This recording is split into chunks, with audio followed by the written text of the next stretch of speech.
Having done a recent spate of videos on science fiction, modern, sort of classic sci-fi and fantasy, hearing that Alien is coming back to us should be exciting news, but as always, you gotta look at the details. So, what's the news? Well, essentially, Noah, who was supposed to be doing Star Trek, he's done Fargo, which I've heard many good things about, but I am one of the few skeptics about Fargo the movie, so I am not sure that's a good thing that he's doing the TV series on Fargo, but that's me. We'll get into me and the Coens down the road, though. In terms of Alien, well, apparently he's written the first couple of scripts, and they're going to do something for Hulu. And Hulu is good because you can do more explicit material on Hulu, so that's good, because if this was on Disney Plus, that would be very worrying, because I never really thought of Alien or the Alien series as a kind of straightforward horror series, but you definitely have horror elements. So you need to show some graphic material. There's just no way around that. And as always, there's been a lot of buzz and misrepresentation about what he is doing, what he is not doing. So what is he doing, and is this a problem?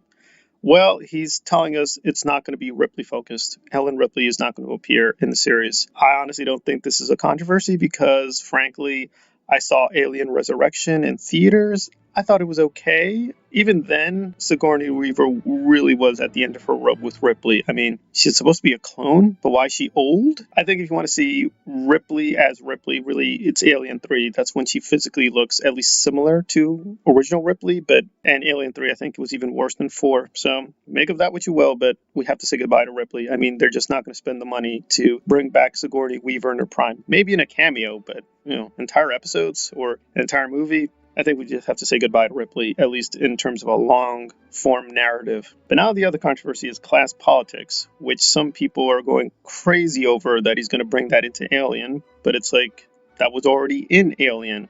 That's basal to the story of the first one, and certainly the second one. It's very explicit about how the corporation is abusing these people, so I'm a little puzzled as to what they're talking about. I mean, the way I see it, like Alien 1 and 2 had class politics, but were pretty good films. 3 and 4 also had class politics, but they were not very good films. So the issue here is not politics, it's the direction that the writer and the director take. If you have a great director and you have a good script, it's good results. But if you have a kind of weak script and weak direction, then things are going to go haywire. And that's not saying anything about David Fincher or Joss Whedon, because the studio really interfered with what they were doing. So we guys basically got studio schlop with parts 3 and 4. There is no other solution to our problems. Well, I'm a little mixed, because he's also saying that this is going to be essentially kind of a prequel series. So we're going back in time. Okay, nothing wrong with that. Nothing wrong with the class politics either. I'm not disturbed that he's going to focus on inequality. But he's also saying it's going to be focused on Earth, which I'm a little bit like a puzzle. I mean, it's called Alien.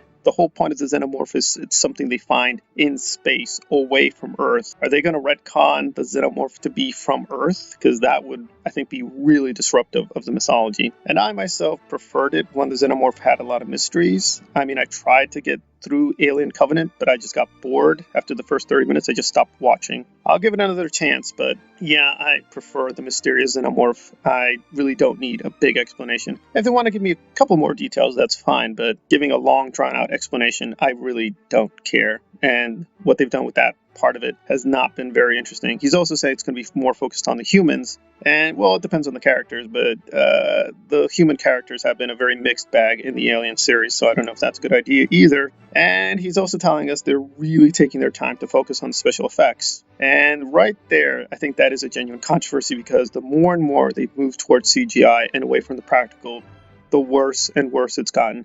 Like, the xenomorph never looks bad, at least that's always maintained quality, but again, what's really powerful about the first couple films is we know that's somebody in a costume, we know that's a robot, it's got a tactile feel to it, so them focusing more on the special effects is, I think, not the right route they should be focused on. But he's saying, like, yeah, we're going to move away from practical to the CGI, which I'm like, why would that be a good idea? All right. A very mixed verdict, but it's glad we're getting an update. Apparently it will happen. We are going to finally get Alien on the small screen, because this has been in gestation for a very long time. So it's been there, but they just haven't moved on it. So apparently it will be going forward. Some good ideas, some bad ideas. So some non-controversies and some controversies. Ripley not being a big part of the story, that's a non-controversy. Class politics, at least for me, that's a non-controversy too. If you've honestly seen these films and not picked up on that, that's great. That just shows the brilliance of Ridley Scott and James Cameron they were able to embed those themes without being too explicit. But yeah, I think it's pretty fair to say that class politics is in both films. Ironically, the second one is probably more feminist than focused on class, but well, there you go. And the other parts of the series also focus on class, but I don't think they did a good job on just the basic story. But I don't know. Going back too far in time, I'm a little nervous, and making it too much on Earth also makes me nervous. And doing more stuff on CGI makes me very, very nervous. I just don't care. Maybe AVP is this hidden gem, which I've denied myself, but I suffered through a trailer, and I'm just like, this looks like gunk. It just looks like meaningless gunk. And I like Predator. I like Alien. I really enjoy the first couple films in both series, but the more and more they keep focusing on special effects, the more and more they're showing they don't have a good story, they don't have good ideas for a script, so they're just focusing on really meaningless garbage in digital form. But that's my opinion. Tentative hope that a miracle will be pulled off and he'll give us some really great scripts and some really good actors. But gotta be honest, the story of the Alien franchise is mostly decline. It's not as bad as Hellraiser. It's also not in a good state either. And like many people, I've played around with my own idea for an Alien movie or Alien series, but I don't know, maybe its time is over and we just really need to retire it and then come back to it with a complete radical reboot and just rethink the whole thing, because so far it's just not working, at least in my opinion. Thanks for listening.